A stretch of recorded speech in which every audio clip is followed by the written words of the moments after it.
کہتے میں تہجد کا وقت آیا تو امام صاحب وہیں بیٹھے تھے اور ان کی داڑھی آنسوؤں سے بھری ہوئی تھی اور زور سے داڑھی پکڑی ہوئی، کہنے لگے مالک رسوا نہ کر دے، قیامت میں رسوا نہ کر دے۔ یار جو ہدایت یافتہ لوگ تھے وہ تو ڈرے ہوئے تھے، وہ تو سہمے ہوئے تھے، وہ تو کہتے تھے یہ اس کا فضل نہیں، اس نے بلا لیا، یہ اس کا کرم نہیں۔ حضرت باعزید بستامی کسی کافر کو دیکھتے تو رو پڑتے، کہتے مالک تو کتنا قریب ہے، یہ بے ایمان رہ گیا، تو نے اپنے فضل سے مجھے اپنے نبی کا غلام بنا لیا۔ وہ رو پڑ، یہاں تو لوگوں کا دعویٰ ہی بڑا ہے۔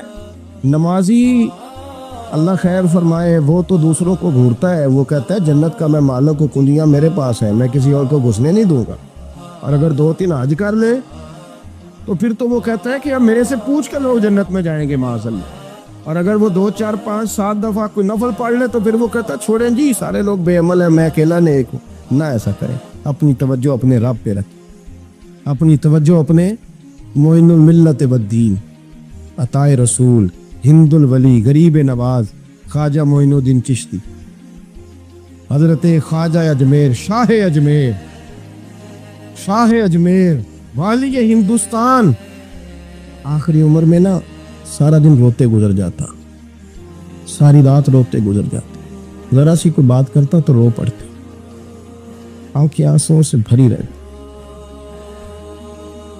کئی دفعہ اپنے بھی پریشان ہو جاتے ہیں نا کہ یار تو ایک بات کی جان ہی نہیں چھوڑ رہا، تو خواجہ قطب الدین صاحب بختیار کاکی سے لوگوں نے کہا کہ آپ مرشد سے بات کریں، اتنا بھی تو نہ رونا چاہیے، ہر وقت اس کے آنسو کی کریے، عاشق دا کامی رونا توڑا، کبھی نہ روئے نہیں منظوری، یہ عاشق سدا ہی روندا رہندا ہے، پاویں وصل ہوئے تے پاویں دوری، ہر وقت رونے کا کیا مطلب ہے؟ تو خواجہ قطب صاحب کہتے ہیں میں قریب گیا تو میں نے پیر دبائے، میں نے کہا سونیا لوگ تو کچھ بھی نہیں کرتے، تو نے تو کمال کر دی، 90 لاکھ آدمی مسلمان کر دیا، دنیا کچھ نہیں کرتی، تو نے 50 سال ساری رات مصلی پہ بیٹھ کے رب راضی کیا، تو شہزادہ تھا، حضور کی اولاد تھا، لیکن معین الدین تیرا ایک پلاٹ بھی نہیں، تو نے طالب علم پالے، انہیں غریبوں کو دیا، انہیں نوازا، کوئی شے نہیں تیرے پاس، ہر چیز تمہیں، ساری رات روتے ہو،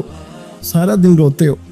تو خواجہ قطب الدین صاحب کہتے ہیں میں نے جب عرض کیا تو خواجہ صاحب مجھے گلے لگا لی، چیخ مار کے روئے، کہنے لگے قطب الدین پتر داڑھی سفید ہو گئی، جانے کا وقت آ گیا، جو تو نے نیکیاں گنوائی ہیں وہ ہیں صحیح میرے پاس، پر یار کی بارگاہ میں پیش کرنے کے قابل ایک بھی نہیں، ایک بھی نہیں، تو بارگاہ تو دیکھ کتنی بڑی ہے، رسول کریم کی بارگاہ میں پیش کرنے کے قابل ان میں سے ایک بھی نہیں، تو آستانہ دیکھ کتنا بڑا ہے، کیا پیش کروں گا، کیا عرض کروں گا حضور کی بارگاہ میں، کس طرح؟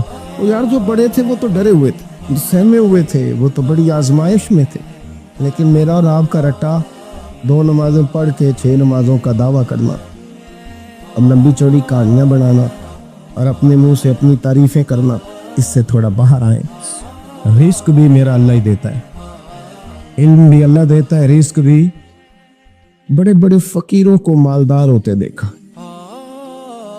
بڑے بڑے مالداروں کو فقیر ہوتے دیکھا، بڑے بڑے، میرے ایک بڑا سخی قسم کا سجن ہے، بڑا پیارا ہے، میں اسے سخی مانتا ہوں، میں نے اپنی پریشانیوں کے دنوں میں بھی اس شخص کو سخی دیکھا۔ ایک دن رات کو مجھے ٹیلی فون کر کے کہنے لگا کدھر ہو؟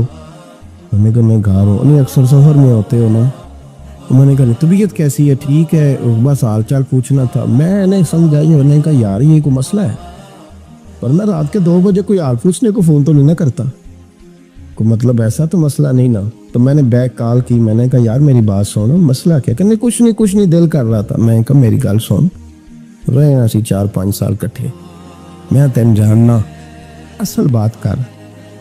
کہنے لگا مکان بھی بڑا ہے، سارا کچھ ٹھیک ہے، پر وہ بڑے بے نیاز ہے، کچھ حالات اس قسم کے آ گئے ہیں کہ لوگوں کو بتاؤں بھی تو لوگ ماننے کو تیار نہیں، زیادہ نہیں، مجھے نا تھوڑے سے پیسوں کی ضرورت ہے، کوئی 15-20 ہزار اگر مل جائیں میری ضرورت۔ آپ یقین کریں میں روتا رہا ساری رات، میں نے کہا مہربانہ تیرا کس طرح کراؤں، اس سے لے کے زمانہ استعمال کرتا تھا، پر بے پرواہی ویکھ نہ سجڑ دی، جتھے کسے دی پیش نہ جاوے، انہیں تاجہ والے در در رولے تے منگتے ہیں وقت بٹھا دے سجنا کسی نو کارا مل دئی کوئی کعبے خالی آوے واللہ خیر الرازقین وہ کہتے تو دائیں بائیں نہ جا رزق تو تجھے میں دوں گا میں ہوں بہتر رزق دینے والا بڑے بڑے بادشاہ بڑے بڑے شہنشاہ بڑے بڑے لوگ ہاتھوں میں کاسے فقیریاں ام ربیہ کہا کرتی تھی بڑی نیک اور صالح خاتون تھی وہ کہتی ہے کہ میں نا بڑے امیر آدمی کی بیوی تھی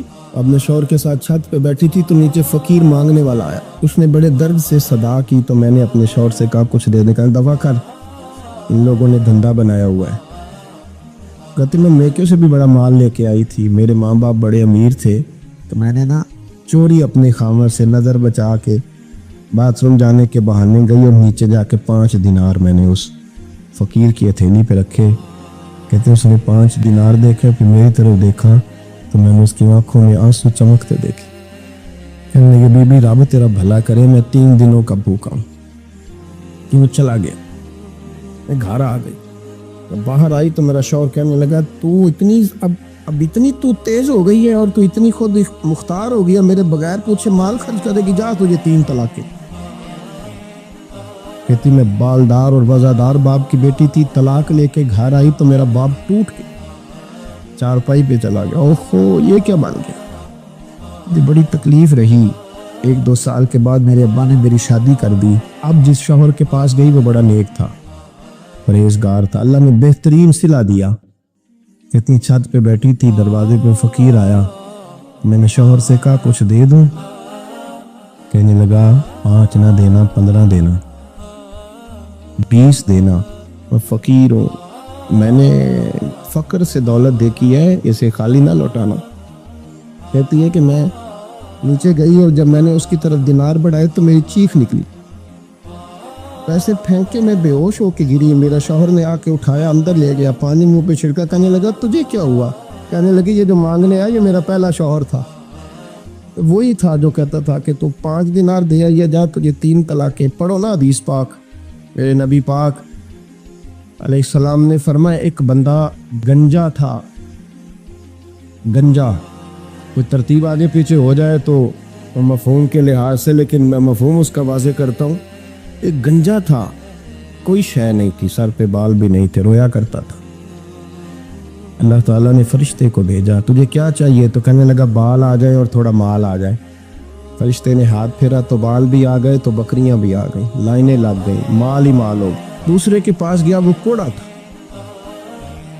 اس کو جا کے کہا کیا چاہیے کہنے لگا شفا ہو جائے اور کچھ اللہ تعالیٰ آسانی کر دے شفا بھی ہو گئی گائیں بھی دے دی بھینسیں بھی دے دی مال ہی مال ہو پھر ایک کے پاس گیا وہ اندھا تھا تجھے کیا چاہیے اس نے کہا آنکھیں ملنے اور کچھ ساتھ اللہ مال دے دے اونٹ ہی اونٹ ہو گئے